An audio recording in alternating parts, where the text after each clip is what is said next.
ॐ अज्ञानतिमिरान्धस्य ज्ञानाञ्जनशलाकया चक्षुरुन्मिलितं येन तस्मै श्रीगुरुवे नमः।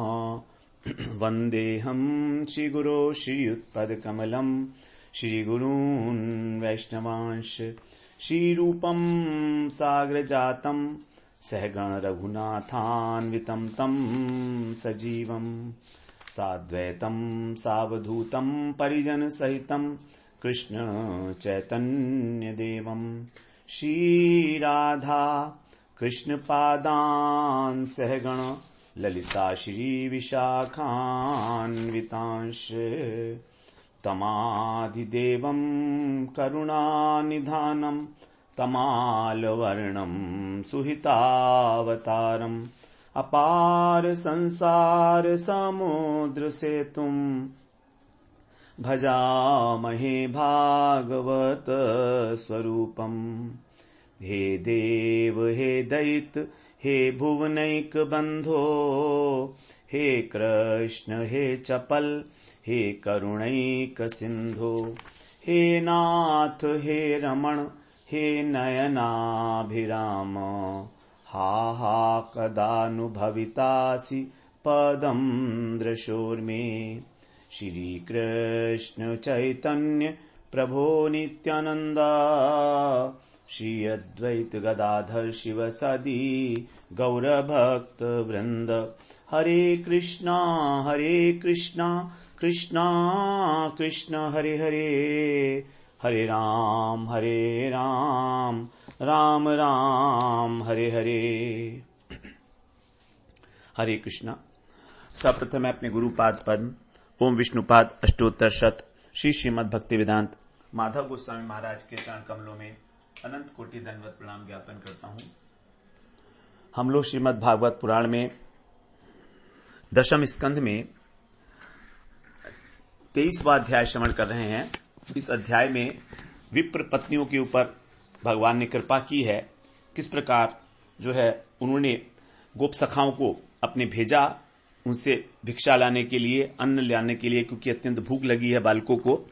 और जब ऐसा सुना ब्राह्मणियों ने, तो यद्यपि उनके पतियों ने तो इनकार कुछ नहीं रिप्लाई दिया था, लेकिन वो तुरंत ही भगवान के लिए पात्रों, अलग अलग पात्रों के अंदर भोजन सामग्री रखकर दौड़ पड़ी उनसे मिलने के लिए, क्योंकि उनके हृदय में कृष्ण को देखने की उत्कंठा बहुत समय से थी।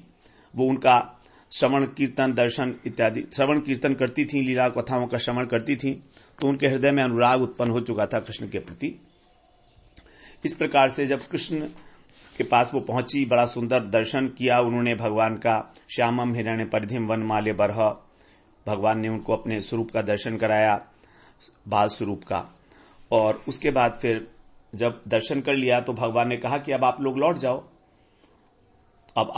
जाओ, क्योंकि आपके जो पति हैं उनको यज्ञ भी पूरा करना है और आपकी आवश्यकता होगी उनको। तो यहां पर जो ब्राह्मणियां हैं अब अंत में भगवान के चरणों में दैन्य निवेदन कर रही हैं कि हम तो सब पिता पुत्र सबकी उपेक्षा करके आपके चरणों में आई हैं, अब हमको पति हमारे ग्रहण नहीं करेंगे, हमारे जो आत्मीय हैं वो भी हमें अच्छा नहीं मानेंगे, आपके चरणों के अतिरिक्त हमारा तो कोई और आश्रय है ही नहीं। अब तो कृष्ण जो है उनकी बात सुनकर उनका उत्तर दे रहे हैं। समझ गए कि कृष्ण जो हैं समझ गए कि द्विज पत्नियां मेरे आदेश से यज्ञ स्थल में जाने को तैयार तो हैं, लेकिन उनको ऐसा भय है कि उनके पति स्वीकार नहीं करेंगे, इसलिए नहीं जा रही हैं। क्योंकि अगर वो तैयार ही नहीं होती जाने के लिए वापस, तो फिर कृष्ण उनको मिल जाते, लेकिन उनको कृष्ण नहीं मिले क्योंकि अब उनकी तैयारी नहीं थी। गोपियों को भी भगवान ने ऐसे कहा था कि तुम लौट जाओ, लेकिन गोपियां नहीं लौटी। उन्होंने इस प्रकार नहीं कहा कि हमें घर जाने में कोई भय है, हमें कोई स्वीकार नहीं करेगा। तो यहां पर कृष्ण समझ गए कि लौट तो जाएंगी अगर इनके पति इनको दोबारा से ग्रहण कर ले, तो इसलिए उन्होंने कहा कि ऐसा नहीं है, वो तुमको बड़े आदर के साथ ग्रहण करेंगे, तुम्हारे प्रति कोई दोष दृष्टि नहीं होगी, और जिन देवताओं की पूजा कर रहे हैं वो भी इस प्रकार से, क्योंकि तुम मेरी आज्ञा से जा रही हो और कोई भी व्यक्ति तुम्हारे अंदर दोष दृष्टि नहीं रहेगा, बल्कि तुम्हें परम सौभाग्यवती मानेंगे। इसलिए तुम जाओ और वहां पर जाकर जो है अपने पतियों का कार्य संपादित करो पूरा, क्योंकि यज्ञ जो है पत्नी के बिना अधूरा रह जाता है। इस प्रकार से भगवान ने उनसे कहा। और भगवान आगे कह रहे हैं 33वें श्लोक में, श्रवणात् दर्शनाध्यायान् मयि भावोनुकीर्तनात् न तथा सन्निकर्षेण प्रतीयात् ततो ग्रहान्। कह रहे हैं श्रवणात् अर्थात मेरे नाम का, मेरे गुण लीला इत्यादि का श्रवण करने से, दर्शनात् मेरे शिव विग्रह का दर्शन करने से, ध्यानात् मेरे रूप का गुण का ध्यान करने से, चिंतन करने से, अनुकीर्तनात् और निरंतर मेरे गुणों का कीर्तन करने से, मयि माने मेरे प्रति भाव, जिस प्रकार का भाव उत्पन्न होता है वह सन्निकर्षेण, वह भाव जो है मेरे निकट रहने में नहीं होता। तो जितनी आसक्ति मेरे श्रवण कीर्तन दर्शन चिंतन इत्यादि से होगी, उतनी आसक्ति जो है आपको मेरे साथ रहने से नहीं होगी। इसलिए ततः मान इसलिए ग्रहान प्रतीयात, इसलिए तुम घर में लौट जाओ। तो कृष्ण ने कहा कि तुम क्योंकि ब्राह्मणी हो तो इस जन्म में तुम्हारे लिए संभव नहीं कि तुम मेरा संग प्राप्त कर सको, क्योंकि मैं तुम्हारी सेवा नहीं ले सकता दासी के रूप में। तुम ब्राह्मणी हो, कोई क्या कहेगा, समाज में निंदनीय होगा ये बात तो, और अगर निंदनीय होगा तो तुम्हारा प्रेम भी मेरे प्रति घटता चला जाएगा, और ऐसा होना नहीं चाहिए। इसीलिए अब तुम घर जाओ, अपने कर्तव्य का पालन करो, और तुम्हारे हृदय में मेरे प्रति जो भावना है उसी प्रकार से मेरा चिंतन करो। तो जब तुम्हारी प्रीति अत्यंत तीव्र हो जाएगी और तुम्हारी भावना के अनुरूप ही तुम्हारा शरीर जब तुम छोड़ोगी तब मुझे प्राप्त कर लोगी। तो इस प्रकार से तुम अपनी अपनी अभिलाषा के अनुसार मेरी सेवा का अधिकार प्राप्त करके कृतार्थ हो जाओगी। तुम लोग मन ही मन मेरी सेवा की भावना करती हो, इसीलिए प्रतिदिन तुम्हारा अनुराग बढ़ेगा, और तुम लोग अंग संग पाने के लिए व्याकुल हो ब्राह्मणी जन्म में, ये कोई अच्छी बात तो है नहीं। तो इससे अनुराग जो है तुम्हारा मेरे प्रति कम भी हो सकता है। इसलिए तुम दुखी मत हो कि मेरा संग तुमको नहीं प्राप्त हुआ है। अब इस शरीर को त्याग करने के बाद तुम मेरी सेवा को साक्षात रूप से प्राप्त करोगी। तो इस प्रकार से कृष्ण ने उनको अपनी दैहिक सेवा प्रदान नहीं की। तो कारण यहां पर बताते हैं कि कृष्ण के जो है दो प्रकार के भेद हैं, एक तो लीला परकर हैं पार्षद, और एक तटस्थ। तो जो तटस्थ भक्त होते हैं वो तो साक्षात रूप में कृष्ण का दर्शन भी नहीं कर पाते हैं, केवल मूर्ति इत्यादि के रूप में परोक्ष भाव से कृष्ण की सेवा करते हैं। तो इस प्रकार से, और प्रकट लीला के अंदर भी यदि गोप वंश में भी वो जन्म लेते हैं तो भी गोप वंश में नहीं ब्राह्मण वंश में, तो भी वो क्योंकि वो तटस्थ भक्त हैं, इसलिए केवल उनको भगवान जानकर उनका प्रसाद, उनका चरणामृत इत्यादि ग्रहण करते हैं। जैसे गर्गाचार्य हैं, वो जानते हैं कि ये भगवान है, लेकिन उनको किसी प्रकार का भगवान का कोई सेवा नहीं मिली, साक्षात सेवा।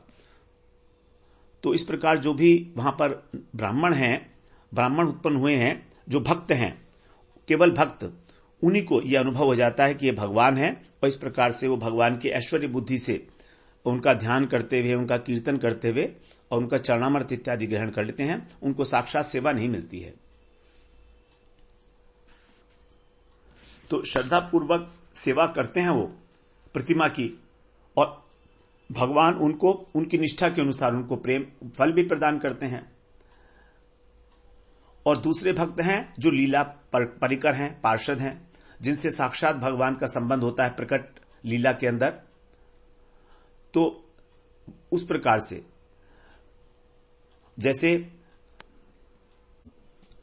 प्रकट लीला के समय ब्रह्मा, इंद्र, वरुण और कुबेर के पुत्र नलकूबर, मणिग्रीव इत्यादि देवता हैं, वो जाने कि ये नंद बाबा के जो हैं पुत्र हैं, और जानकर भी उन्होंने भगवान को प्रणाम किया, स्तव स्तुति की।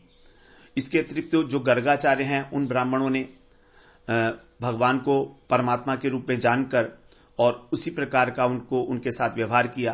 कृष्ण ने गर्गाचार्य को प्रणाम किया, उनकी चरण धूलि को ग्रहण किया, उन्होंने कोई आपत्ति नहीं की, अपितु क्या कहा, चिरंजीवी भव, कृष्ण को आशीर्वाद दिया। इस प्रकार के जो प्रकट लीला में ऐश्वर्य प्रधान भक्त हैं, तो वो भगवान को जो है उसी प्रकार से प्रणाम भी करते हैं, और कुछ लोग जो हैं भगवान को जो है आशीर्वाद भी देते हैं। लेकिन जो नर लीला के समय विशेष संबंध युक्त हैं, तो कृष्ण भी उनके साथ मर्यादा की रक्षा करते हुए उसी प्रकार का व्यवहार करते हैं। और जिनका चित्त आसक्त है कृष्ण की नर लीला में, वो ईश्वर तत्व को महत्व नहीं देते। भगवान ईश्वर हैं इसको महत्व नहीं देते, बल्कि उनके साथ जो उनका उस समय प्रकट लीला में संबंध है, संबंध के अनुसार जो है वो कृष्ण के पूज्य होकर भी उनके प्रणाम को स्वीकार करते हैं। तो अनेक प्रकार के भगवान के भक्त हैं, सबका अपने अपने प्रकार से भगवान के प्रति भाव है और वो उसी भाव से भगवान सबको प्राप्त होते हैं। कृष्ण के पिता जो है नंद महाराज, जब कृष्ण के कल्याण के लिए कोई मांगलिक कार्य करते हैं तो सभी ब्राह्मण आते हैं नंदालय में, ये सभी को साथ, और ये कृष्ण में जो है इनकी किसी की भगवत बुद्धि नहीं है और प्रीति भी जो बहुत ज्यादा नहीं है। कृष्ण के अंदर ना तो इन ब्राह्मणों की भगवत बुद्धि है और ना प्रीति है, एक साधारण ग्वाल बाल समझते हैं, लेकिन कृष्ण के प्रति इनका कोई द्वेष नहीं है। तो इस प्रकार से ये जो है स्वधर्म परायण ब्राह्मण कृष्ण की केवल नर लीला से ही जो है युक्त हैं और कृष्ण नर लीला में इन सब का सम्मान भी करते हैं। तो इस प्रकार यहां पर यदि याज्ञिक ब्राह्मणों की पत्नियों को यदि कृष्ण दासी के रूप में ग्रहण करते तो उनकी नर लीला में असमंजस्य हो जाता, क्योंकि नर लीला में वो एक ब्राह्मणी को अपनी दासी के रूप में ग्रहण नहीं कर सकते, लोग क्या कहेंगे। तो इसलिए ब्राह्मण पत्नियों के अपने अंदर कृष्ण जो है पूर्ण अनुराग जानकर, उनको अपनी चरण सेवा का अधिकार की प्राप्ति के लिए भी जानकर, तीव्र उत्कंठा होने पर भी उन्होंने नर लीला की मर्यादा की रक्षा के लिए उनकी उपेक्षा कर दी। ऐसा नहीं है कृष्ण ने जानबूझ के उपेक्षा की है, बहुत सोच समझ कर उपेक्षा की है कृष्ण ने। कृष्ण ऐसा ही कोई काम थोड़ी ना कर देंगे, लेकिन उनकी हमेशा के लिए उपेक्षा नहीं की। उनसे कहा कि आप इस वर्तमान शरीर में मेरी साक्षात सेवा नहीं कर पाओगी, इसीलिए मन ही मन तुम मेरा चिंतन करो, मेरे चरणों का चिंतन करो, और जब तुम इस वर्तमान देह को त्याग कर सेवा के योग्य देह प्राप्त करोगी, तब तुमको उसी प्रकार की सेवा प्राप्त होगी जैसा तुम मेरी सेवा करना चाहती हो। तो भगवान का जो भक्त होते हैं वो भगवान का अपने हृदय में भी साक्षात करते हैं और बाहर भी। शरीर, मन और वाणी, इन तीनों से भगवान की सेवा करते हैं। शरीर के द्वारा भगवान का मंदिर मार्जन इत्यादि करके, कथा सुनकर, मन के द्वारा भगवान का स्मरण करके, वाणी के द्वारा भगवान का कीर्तन करके। तो यहां पर जो ब्राह्मण पत्नियां हैं वो कृष्ण की कृपा से वाचिक और मानसिक सेवा से वंचित नहीं हुई। सेवा तीन प्रकार से होती है, मन से, वाणी से और शरीर से। केवल शरीर सेवा जो है वो भगवान ने यहां पर स्थगित कर दी उनकी, कुछ समय के लिए, जब तक वो अगला जन्म नहीं लेती हैं। भगवान की प्रकट लीला में वो जन्म नहीं लेती हैं आगे जब तक। इस प्रकार दो प्रकार की सेवा उनको प्रदान की है, मानसिक सेवा और वाचिक सेवा। और भगवान की तो विशेष प्रीति है ब्राह्मणों के प्रति, इसीलिए अब जब भगवान ने आदेश दिया उनको, तो फिर आगे बता रहे हैं। सुखदेव जी महाराज कह रहे हैं अब, श्री शुक उवाच युक्त्वा द्विजपत्न्यस्ता यज्ञवाटं पुनर्गताः ते चान असूयवस्थाभिः स्त्रीभिः सत्रमयन्। सुखदेव जी कहते हैं ता द्विज पत्नी है भगवान इति उक्ता, भगवान के इस प्रकार कहने पर वे जो द्विज पत्नियां थीं पुनः यज्ञवाटम, जहां पर यज्ञ स्थली है वहां पर गता माने पहुंची, और अनसूयवः जो अदोषदर्शी हैं, किसी प्रकार का दोष नहीं देखते ऐसे, ते माने वे जो ब्राह्मण हैं उन्होंने भी, ताभी माने उन स्त्रियों के साथ सत्रम अपारयन, जो यज्ञ कार्य था शेष उसको संपादित किया बिना किसी दोष दृष्टि के। उनने किसी प्रकार का दोष नहीं देखा अपनी पत्नियों में। तो यहां पर द्विज पत्नियां जो हैं यज्ञ स्थल में वापस लौट गईं, लेकिन रास के प्रसंग में गोपियां जो हैं भगवान के अभिप्राय को समझ गई थी और उनसे प्रश्न उत्तर करने लगी। बहुत सारे तर्क दिए भगवान को उन्होंने कि हम नहीं लौट सकते, आपने बुलाया क्यों हमको, आपने बुलाया है तो हम क्यों लौटेंगे। तो यहां पर भी यज्ञ पत्नियां कह सकती थी कि आपने ही तो बुलाया है हमको, हम अपने आप से तो आई नहीं है, ऐसा कह सकती थी, लेकिन नहीं कहा, क्योंकि अभी इनके अंदर कुछ कलमश शेष रहा होगा। तो इस प्रकार से तो गोपियां वहां पर नहीं गईं वापस, और गोपियों के न जाने से प्रेम की हानि नहीं हुई, बल्कि प्रेम और अधिक उत्कृष्ट रूप में प्रकाशित हुआ। तो गोप पत्नियां जो हैं, जब कृष्ण ने इस प्रकार कहा तो धीरे धीरे वो भोजन के पात्र जो हैं कृष्ण के समक्ष रखे उन्होंने, और यज्ञशाला की ओर जाने लगी। यद्यपि उनके लिए कृष्ण को छोड़ना बड़ा कष्टकर था, लेकिन फिर भी कृष्ण के आदेश को पालन करना उन्होंने अपना कर्तव्य समझा। उन्होंने सोचा कि हम लोग जिनकी दासी बनकर सेवा की प्रार्थना कर रही हैं, यदि हम उनकी आज्ञा का ही उल्लंघन कर देंगी तो हमारा दासी भाव कैसा। चाहे भले ही हमको उनका आदेश पालन करके संपूर्ण जीवन विरह का दुख भोगना पड़े, कोई बात नहीं। तो आत्म सुख के लिए उनके आदेश की उल्लंघन करना ये ठीक उनको नहीं लगा। उन्होंने सोचा कि इसकी अपेक्षा विरह में डूबना अधिक श्रेयस्कर है। ये सब विचार करके जब कृष्ण में अत्यंत अनुरागवती ब्राह्मणियां बार बार पीछे मुड़कर देख रही हैं, बड़े 3 करुण नजरों से, बड़े सतृष्ण नजरों से, प्यास भरी नजरें हैं, कृष्ण के चरणारविंद को देखती हुई बहुत धीरे धीरे यज्ञशाला की ओर जा रही हैं। जब आई थी तो लिखा था द्रुत गति से आई थी, और जब जा रही हैं तो बहुत धीरे धीरे जा रही हैं, मन मारकर जा रही हैं, जैसे सब कुछ लुट गया हो इनका। जब यज्ञशाला के पास पहुंची तो पति ने उन्हें दूर से ही देखा इनको। तो पहले जब इनको पति ने देखा तो इनको रोकने की चेष्टा की थी, बड़ा इनको पर क्रोध भी किया था, आप शब्द भी कहे होंगे। लेकिन यहां पर देखिए, यहां पति जो है अत्यंत परमानंदित हैं, और परम आनंदित होकर उनका स्वागत किया, उनको अपने साथ लेकर आए आदर पूर्वक यज्ञशाला में। यही है भगवान से मिलने का। जैसे ध्रुव महाराज जब अपने वन राजपाट से निकले थे तो अकेले वन में चले गए थे, लेकिन जब भगवान को दर्शन करके घर लौटे हैं तो कितने साज बाज के साथ आए हैं। उत्तानपाद बहुत विशाल रथ लेकर, पूरी सेना लेकर, पूरे घोड़े हाथी सब लेकर, पूरा का पूरा नगर उमड़ पड़ा। 5 वर्ष के ध्रुव जी वापस लौट रहे हैं भगवान का दर्शन करके। देखिए किस प्रकार से ये भी आज भगवान का दर्शन करके लौट रही हैं, तो इनकी क्या स्थिति है। इनके पति भी जो है परमानंदित हैं, किंचित मात्र भी दोष दृष्टि नहीं रखते हुए। तो इस प्रकार से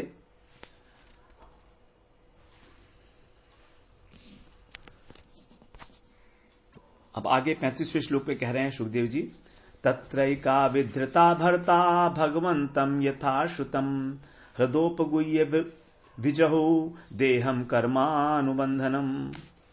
तत्र वहां पर एका कोई एक ब्राह्मणी विधृता अवरुद्ध की गई, उसको रोक लिया गया।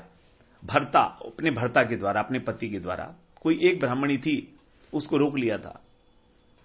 भगवंतम यथा श्रुतम, भगवान के विषय में उसने जैसा सुना था, भगवान की कथाओं के विषय में कि भगवान का रूप कैसा है, जैसा सुना था। हृद उपगुह्य, उसी के अनुसार उसने मन ही मन उपगुह्य उनका आलिंगन किया। कृष्ण को जिस प्रकार से सुना था, अपने भाव नेत्रों से उनको उस प्रकार देखकर उनको हृदय में स्थापित करके उनका आलिंगन किया। कर्मानुबंधनम देहम विजहू, इस प्रकार से जो कर्म का अधिष्ठान ये देह है, हमारी शरीर जो है ये कर्मों का ही फल है। यदि कर्म नहीं होंगे तो शरीर नहीं होगा, स्थूल शरीर। तो ये जो कर्मानुबंधनम, जिसके कारण हमको इस देह में आना पड़ता है, ऐसे कर्म उनके साथ, अनुबंधन का मतलब होता है एग्रीमेंट, बंधन। विजहू माने उसको परित्याग करके उन्होंने कृष्ण को प्राप्त किया। इसी प्रकार से हम आगे रासलीला के प्रसंग में सुनेंगे कि जो गोपियां अपने पतियों के साथ रोक ली गई थी, उनके हृदय में इतना विरह उत्पन्न हुआ, इतने विरह की अग्नि उत्पन्न हुई कि वहीं पर ही बैठे बैठे ही उन्होंने कृष्ण को अपने मन में ही जो है बिठाकर उनका आलिंगन किया, और वहीं पर वो भगवान को प्राप्त हो गई, अपने शरीर का त्याग कर दिया। लेकिन यहां पर ऐसा नहीं हुआ। हां, यहां पर भी ऐसा ही हुआ, विजहु परित्याग करके भगवान को प्राप्त किया, भगवान के सानिध्य को। तो शुद्ध सत्वात्मक अप्राकृत शरीर से फिर भगवान को प्राप्त किया उसने। तो वही बात जो गोपियों के साथ है, वही चीज यहां पर कही गई है 35वें श्लोक में। तो उसने कृष्ण के विरह में जो कर्म जनित शरीर है इसको त्याग दिया और चिन्मय शरीर से कृष्ण के सानिध्य प्राप्त किया। और दूसरी ब्राह्मणियों का जो कृष्ण के चरणों के दर्शन के पश्चात देह में आवेश नहीं रहा था, उन्होंने कृष्ण का आदेश पालन करने के लिए यज्ञशाला में लौटी, अपने पतियों के साथ यज्ञ का समापन किया। इससे ये लगता है कि उनका कुछ और समय तक इस देह में अभिनिवेश रहा। उन्होंने भी फिर इसी प्रकार कुछ समय इस शरीर में रहकर और इस देह का परित्याग करके प्रेममय देह से, चिन्मय देह से कृष्ण की साक्षात सेवा को प्राप्त किया। तो यहां पर जो याज्ञिक ब्राह्मणी हैं, इन्होंने अत्यंत अल्प समय में कृष्ण की सेवा का अधिकार प्राप्त किया है। इनकी गिनती कृपा सिद्ध भक्तों में ही देखी जाती है, क्योंकि इनके ऊपर भगवान की कृपा ही मुख्य है। कृपा सिद्धा यज्ञ पत्नियों वैरोचन शुकादय। भक्ति रसामर सिंधु में रूप गोस्वामी कह रहे हैं कि याज्ञिक पत्नी, बलि और सुखदेव महाराज, ये सब कृपा सिद्ध भक्त हैं। इन्होंने किसी प्रकार का कोई विशेष साधन नहीं किया है। बलि महाराज ने कोई साधन नहीं किया था, भगवान उनके द्वारपाल बन गए।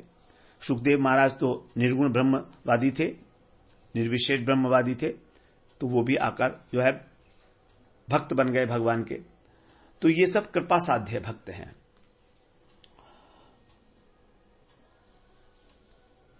और जो ब्राह्मणी जा नहीं सकी थी कृष्ण के पास, जब उसने अपने देह को त्याग दिया तो किसी भी ब्राह्मण ने उसके मृत शरीर को नहीं देखा। हम सोचे कि उसका मृत शरीर जो है गिर गया होगा, मरे हुए देखा होगा उसको, ऐसा किसी ने नहीं देखा। इससे प्रतीत होता है ये कि जो भगवान की योग माया शक्ति है, उसके प्रभाव से जो उसकी देह थी वो अंतर्धान हो गई, गायब हो गई। इस प्रकार जो है, अथवा ऐसा भी कह सकते हैं कि ब्राह्मणियों का जो देह में अभिनिवेश था उसको भी देह त्याग किया जा सकता है। दोनों प्रकार से समझ सकता है। या तो उन्होंने बहुत भौतिक देह भी त्याग कर दी, अथवा इस भौतिक देह में उनका जो मैं और मेरापन था उसका त्याग कर दिया हो। दोनों प्रकार से इस बात को समझा जा सकता है। यहां स्पष्ट नहीं है ये बात,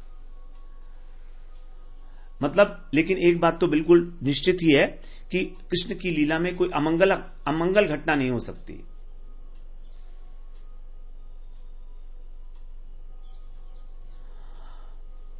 और जिस ब्राह्मण की पत्नी मर गई थी, उसको अपनी पत्नी के मरने का दुख हुआ हो, ऐसा भी नहीं है। इस पर भी विश्वास नहीं किया जा सकता। तो इस प्रकार से कृष्ण के दर्शन करने के बाद ब्राह्मणी जब तक भी जीवित रहीं, तब तक जो भी शरीर के द्वारा उनके बाहरी कार्य किया गया उसमें उनका मन नहीं होता था। केवल कृष्ण के चरणों की चिंता करते करते उसी में निमग्न रहकर, और वो यंत्र की भांति कार्य कर देती थी। जैसे कोई भूत पकड़ लिया हो किसी को, उस प्रकार का व्यक्ति होता है, उस प्रकार से कार्य करती थी। कोई ग्रह चाल बिगड़ गई हो, और उनके पति भी इस प्रकार उनकी जो कृष्ण लीला चिंतन है उसमें बाधा नहीं डालते थे, क्योंकि अब जो है ब्राह्मणी जो है भगवान की भक्त हैं, उनके संग से उनके जो पति थे ब्राह्मण, वो भी भक्त बन गए थे। इस संग का प्रभाव देखा ही जाता है। इसलिए उन्होंने अपने पत्नियों के मार्ग में कोई बाधा डालने की जो है प्रयास नहीं किया किसी भी प्रकार का। तो जीव गोस्वामी पाद कहते हैं कि ये सभी ब्राह्मणियां शरीर त्याग करने के बाद इनको चिन्मय देह की प्राप्ति हुई, प्रेममय शरीर की प्राप्ति हुई। गोलोक धाम में जाकर फिर वहां पर इन्होंने अपनी अभिलाषा के अनुसार कृष्ण की जो है चरण सेवा का अधिकार प्राप्त किया।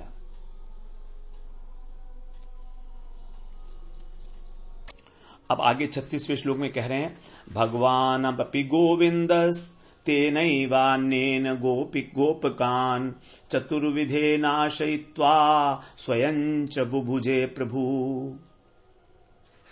प्रभु श्री कृष्ण भी, अपि माने भी, भगवान नाम अपि गोविंद, अर्थात गोविंद जो भगवान है वे भी चतुर्विधेन, 4 प्रकार के भेद से जो भोजन पदार्थ था, चर्वे, चुष्य, लेह्य इत्यादि, तेन अन्नेन, उस 4 प्रकार के भोजन के द्वारा गोपकान, गोप बालकों को अशयित्वा, भोजन करा के स्वयं च बुभुजे, स्वयं भी भोजन करने लगे। तो यहां पर अपि शब्द के द्वारा ये दिखा रहे हैं कि उस ब्राह्मणी ने देह त्याग किया और कृष्ण जो है भगवान है, गोविंद है, अर्थात उस ब्राह्मणी ने अपनी समस्त इंद्रियों से भगवान के साथ तत्काल ही रमण करने के लिए अलक्षित रूप से उनको प्राप्त कर लिया। यहां पर भगवान को कहा गया गोविंद। गोविंद का मतलब होता है इंद्रियों के स्वामी।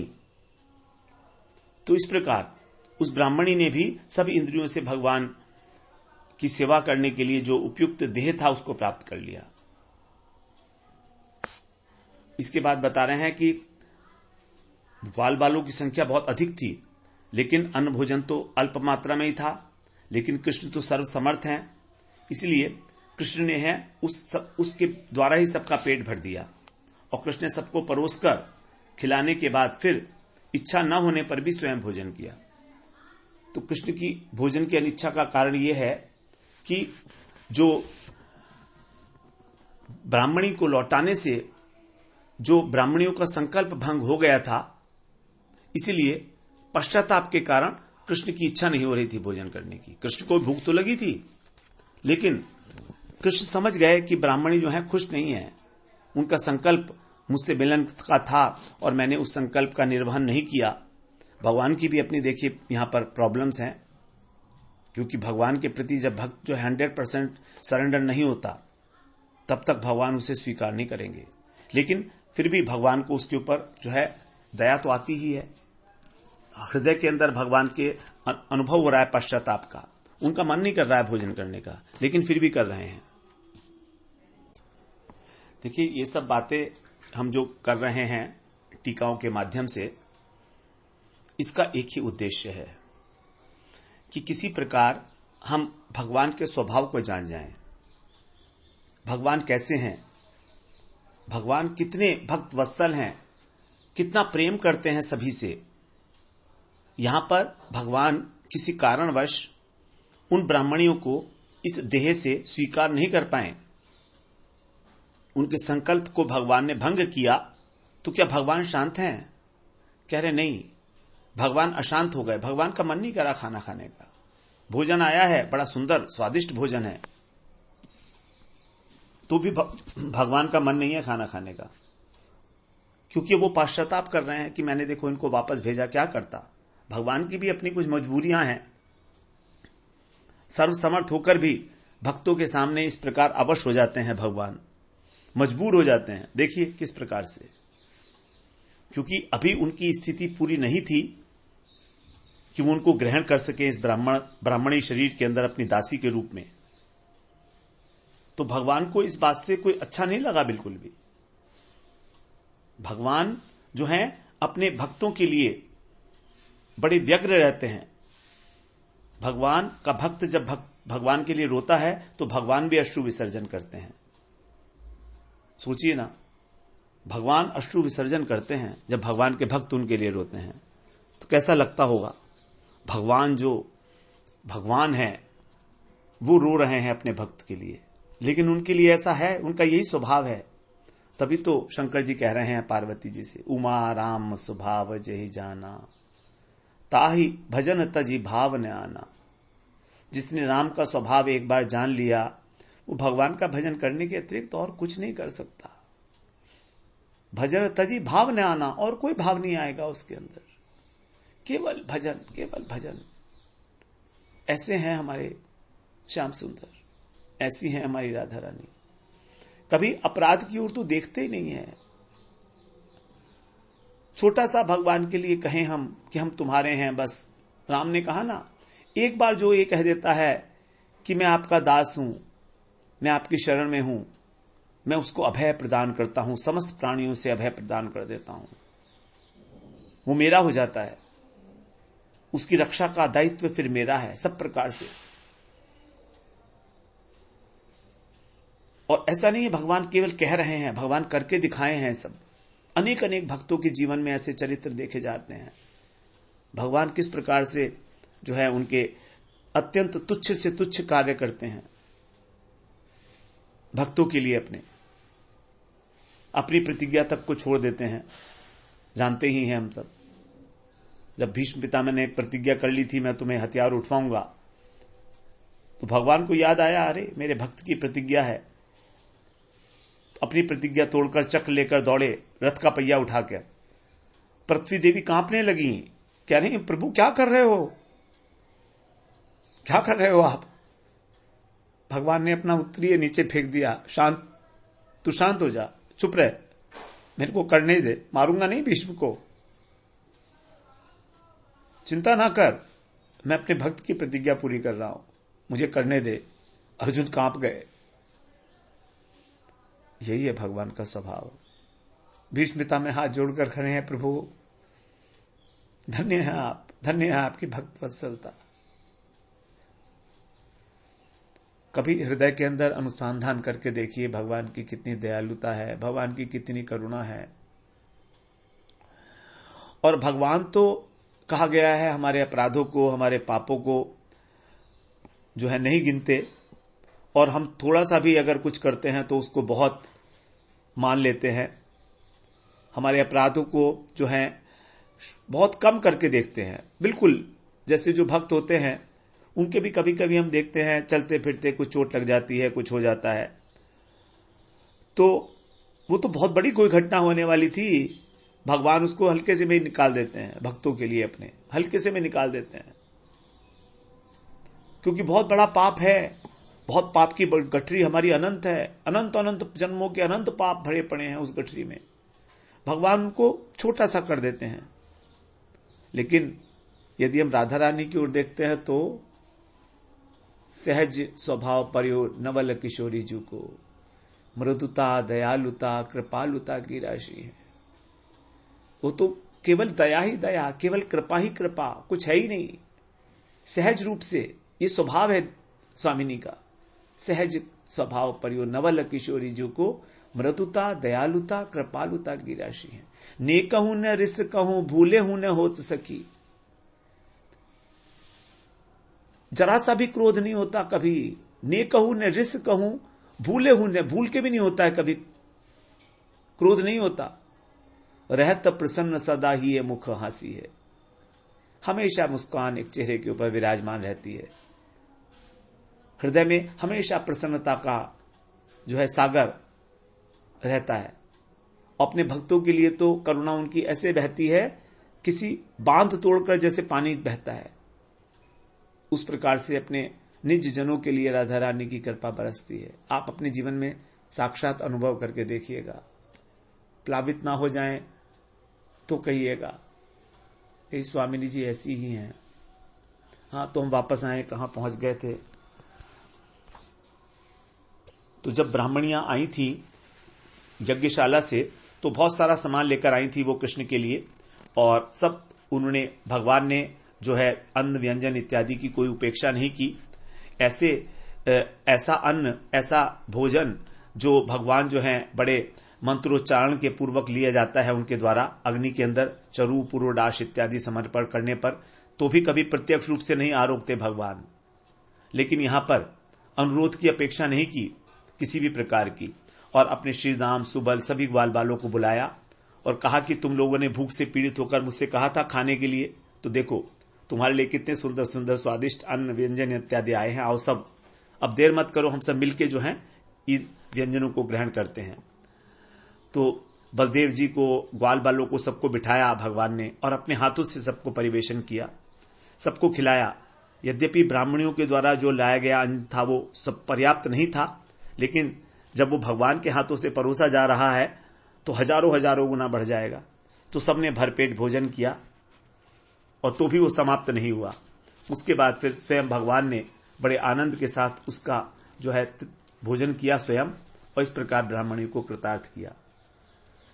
तो इस प्रकार जो है सुखदेव जी महाराज कहते हैं कि देखो परीक्षित कैसे भगवान जो हैं अपने करुणा लीला विग्रह को प्रकट करके कितनी कितनी जो परम कारुणिक लीलाएं हैं भगवान की, या श्रुत्वा तत्परो भवेत, जिसको सुन के हम जो है भगवान के परायण हो जाए, तो भी अगर हम भगवान के परायण नहीं होते, इनको सुनकर इनको गाकर, तो हमारे जैसा कठोर हृदय कौन होगा।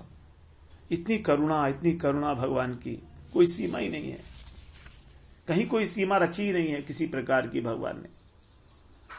उनका लीला माधुर्य, उनका अंग सौंदर्य, सब कुछ ब्रजवासियों के लिए एक बड़ा चमत्कार पूर्ण जो है वस्तु है, बड़ी आनंद देने वाली वस्तु है। इस प्रकार की एक लीलाएं नहीं है भगवान की, सैकड़ों लीलाएं हैं, सैकड़ों लीलाएं हैं। तो वर्णन करना तो उनका संभव है नहीं, इसलिए अब आगे 37वें श्लोक में कह रहे हैं, एवं लीला ननर वपुर निलोक मनुशीलयन रेमे गो गोप गोपी नाम रमयन रूप वाकृतई। कह रहे हैं इस प्रकार, एवं माने इस प्रकार, जो लीला नर वपु, लीलामय नराकृति भगवान हैं, वे निर्लोकम अनुशीलयन, इस मनुष्य लोक का अनुकरण कर रहे हैं, अनुशीलन कर रहे हैं, लौकिक रीति के अनुसार, जो रीति रिवाज हैं उसके अनुसार ही करते हुए, रूप वाक कृतई, अपने रूप के द्वारा, अपने वचनों के द्वारा और अपने कार्यों के द्वारा गायों का, गोपों का और गोपियों का रमयन, आनंद वर्धन करते हुए रेमे माने विहार करने लगे। तो भगवान सबका आनंद वर्धन कर रहे हैं, जितने भी गोप हैं, गोपियां हैं, सब लोग अत्यंत अत्यंत आनंदित हैं भगवान के साथ। तो यहां पर जो है कहा गया लीला नर वपु, अर्थात भगवान कभी भी इस रूप में नरवत लीला का अतिक्रमण नहीं करते, नरवत लीला का अतिक्रमण नहीं करते। लीला का ही महत्व है, भगवान के अंदर अनंत शक्तियां हैं, भगवान की सर्व संकल्प शक्ति उनको सब बता देती है, उनकी ऐश्वर्य शक्ति, उनकी सर्व संकल्प शक्ति, उनकी संहार शक्ति, बहुत सारी शक्तियां, लेकिन इन सबसे जो लीला शक्ति है उसका महत्व सबसे अधिक है, क्योंकि यहां कहा गया लीला नर वपु। तो इस प्रकार से अगर भगवान यहां पर अपनी ऐश्वर्य शक्ति के साथ युक्त होंगे तो जो लीला का सौंदर्य है वो नष्ट हो जाएगा, किसी को आस्वादन ही नहीं होगा। सब समझेंगे हाँ भैया ये तो ठीक ही है, भगवान है, इनके लिए क्या इम्पॉसिबल काम है, ये तो सभी कुछ कर सकते हैं। लेकिन वह सोचते नहीं कि भगवान है। ऐश्वर्य, परम ऐश्वर्य को देखकर भी इतने मोहित हैं सभी ब्रजवासी प्रेम में, और भगवान भी उसी प्रकार से निलोकम अनुशीलन, सामाजिक एक साधारण लौकिक रीति से सब प्रकार से कार्य कर रहे हैं। जैसे एक साधारण व्यक्ति होता है, साधारण बच्चा होता है। और यहां पर कहा गो गोप गोपी नाम, गोपी का मतलब यहां पर जो है सभी युवतियों को समझना होगा जो भी हैं। और रूप वाक कृतई, भगवान का जो अनंत सौंदर्यशाली अनुपम रूप है उसके द्वारा, मधुर संभाषण के द्वारा और उनके जो अलौकिक चरित्र हैं उसके द्वारा क्रीड़ा कर रहे हैं। तो क्रीड़ा करा भी रहे हैं और कर भी रहे हैं।